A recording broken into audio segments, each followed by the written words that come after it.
Assalamualaikum warahmatullahi wabarakatuh. Kami dari kelompok 4 kelas 9D akan menjelaskan materi tentang Mahkamah Agung. Kelompok kami terdiri dari Andini Maulia, Ilza Aleta, Muhammad Abdurrafi, Nur Ayu, dan Tara Syakirati Jafar.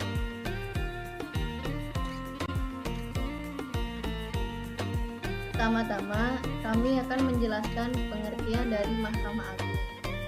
Mahkamah Agung adalah lembaga tertinggi dalam sistem ketatanegaraan Indonesia yang merupakan pemegang kekuasaan kehakiman bersama-sama dengan Mahkamah Konstitusi.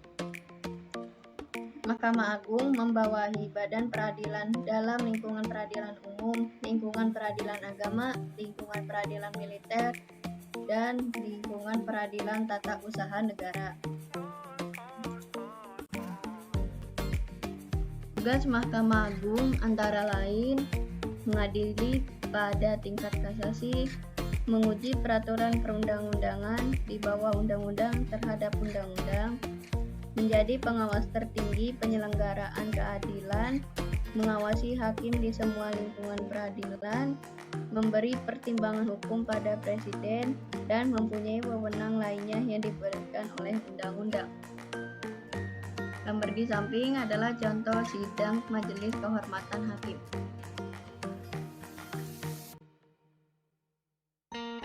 Selanjutnya kami akan menjelaskan tentang wewenang Mahkamah Agung.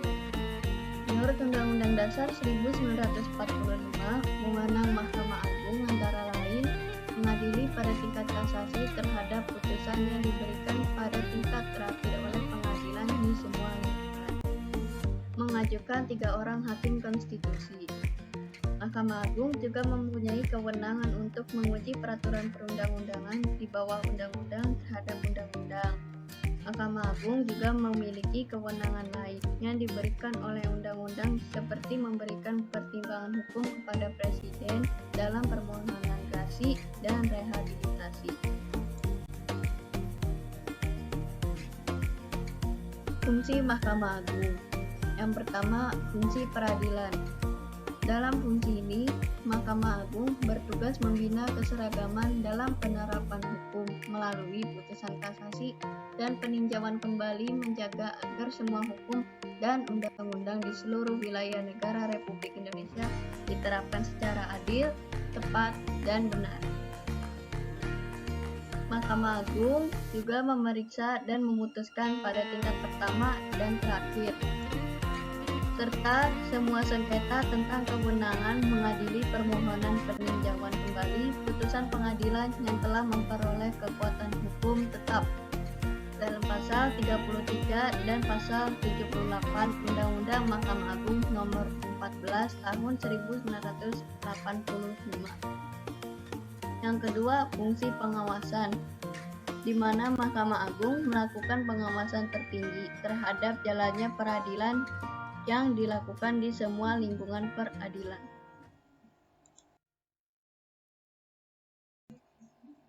Yang ketiga, fungsi mengatur.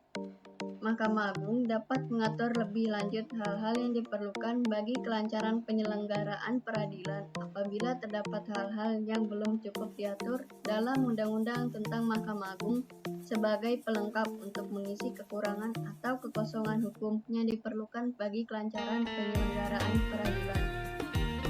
Keempat, fungsi nasihat. Mahkamah Agung memberikan nasihat-nasihat atau pertimbangan-pertimbangan dalam bidang hukum kepada lembaga tinggi negara lain. Mahkamah Agung diberikan kewenangan untuk memberikan pertimbangan hukum mengenai rehabilitasi.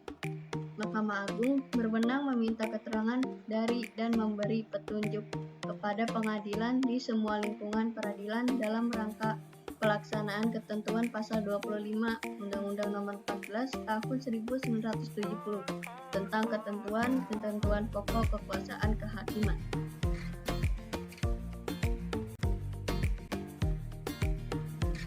Yang terakhir, fungsi administrasi, di mana Mahkamah Agung berwenang mengatur tugas serta tanggung jawab, susunan organisasi, dan tata kerja kepaniteraan pengadilan. Selanjutnya tentang anggota Mahkamah Agung.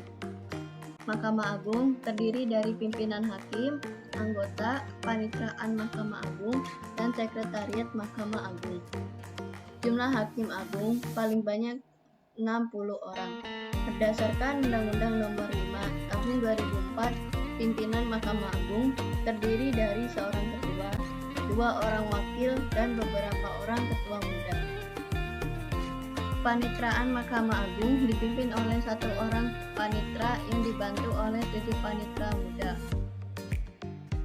Sekretariat Mahkamah Agung dipimpin oleh seorang sekretaris dan 6 unit eselon. Terakhir, tentang dasar hukum Mahkamah Agung.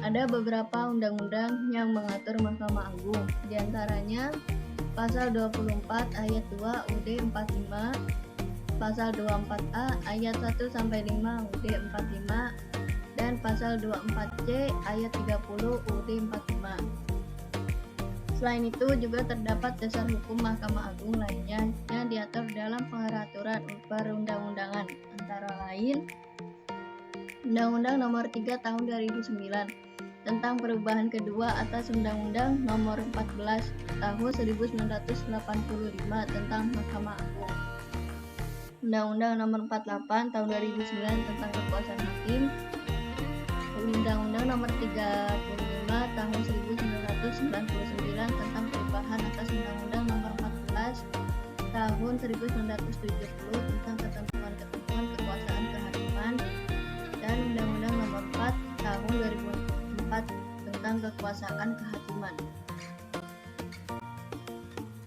Demikian penjelasan kami tentang Mahkamah Agung dari kelompok 4 kelas 9D. Terima kasih. Wassalamualaikum warahmatullahi wabarakatuh.